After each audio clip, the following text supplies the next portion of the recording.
તો વાલીઓ પાસેથી એફઆરસી એટલે કે ફી રેગ્યુલેશન કમિટીએ નક્કી કરેલી ફી કરતાં વધુ ફી વસૂલવા બદલ વડોદરાની ભાયલી વિસ્તારમાં આવેલ વિબગ્યોર સ્કૂલ ફરી એક વખત ચર્ચામાં આવી છે। આ વાત છે 2024ની, જ્યારે વિબગ્યોર હાઈ ઇન્ટરનેશનલ સ્કૂલમાં અભ્યાસ કરતા 15 જેટલા વિદ્યાર્થીઓના વાલીઓએ એફઆરસી સમક્ષ સ્કૂલ દ્વારા 2017-18માં એફઆરસી દ્વારા જે પણ ફી નક્કી કરવામાં આવે તેના કરતાં વધારે ફી વૈકલ્પિક ફીના નામે વસૂલવામાં આવતી હોવાની ફરિયાદ કરી હતી અને તેને 2 લાખનો દંડ ફટકારવામાં આવ્યો હતો। પરંતુ લાગે છે કે સ્કૂલ હજુ સુધરવાનું નામ નથી લઈ રહી। સ્કૂલ એફઆરસીના નિયમથી વધુ ફી વસૂલતી હોવાની ફરિયાદ આજે પણ વાલીએ નોંધાવી હતી અને વાલીઓએ શિક્ષણ અધિકારીને રજૂઆત કરી હતી।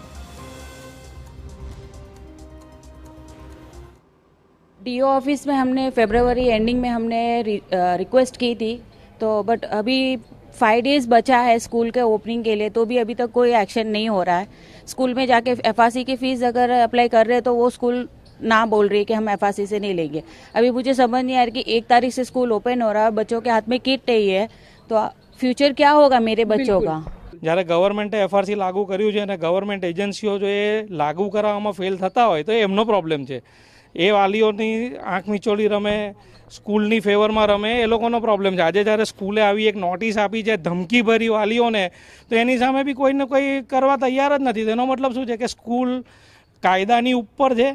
ગુજરાત ગવર્મેન્ટને ડીઈઓને બધાને લાફો માર્યો છે અને કોઈની પાસે કશું જવાબ છે જ નહીં। बिल्कुल મહત્વનું છે કે 28 ફેબ્રુઆરીએ પણ વાલીઓએ આ બાબતે વિરોધ કર્યો હતો, જે બાદ શિક્ષણ અધિકારીએ શાળાને ₹30,000નો દંડ ફટકાર્યો હતો।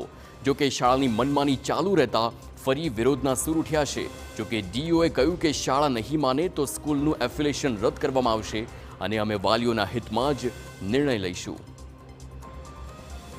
વડોદરાના ઇતિહાસમાં પહેલી જ વાર 30,000 જેટલો દંડ થયો છે। આવું પગલું કોઈએ લીધું નથી। સરકાર દ્વારા સરસ પગલું લેવામાં આવ્યું છે। એ ઉપરાંત જે સ્કૂલ જો વધારે હજી સહકાર નહીં આપે તો સ્કૂલનું એફિલિએશન કેન્સલ માટે પણ સીબીએસઈ બોર્ડને લખવામાં આવશે।